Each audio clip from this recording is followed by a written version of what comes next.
রোকসানা করিম বর্ষা, আপনি লিখেছেন নিজের ব্যবহার করা পুরাতন কাপড় অন্য কাউকে দিলে উক্ত ব্যক্তির কোনো ক্ষতি হয় কিনা। ব্যবহার করা পুরাতন কাপড় অন্য কাউকে দিলে আপনার কোনো ক্ষতি হওয়ার আপাত দৃষ্টিতে কোনো কারণ নেই।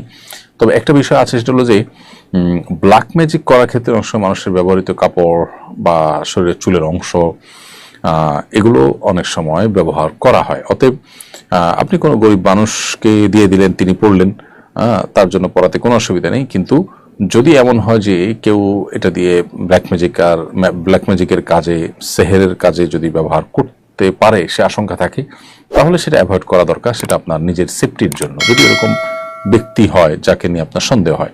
বাট এছাড়া গরিব মানুষ একজনকে দিয়ে দিলেন, আননোন মানুষ বা অপরিচিত মানুষ, অথবা এমন মানুষ যিনি পরিচিত কিন্তু এটা তার দ্বারা আপাত দৃষ্টিতে করার কোনো কারণ নাই, তাহলে সেক্ষেত্রে এটা অবশ্যই তিনি ব্যবহার করতে পারেন।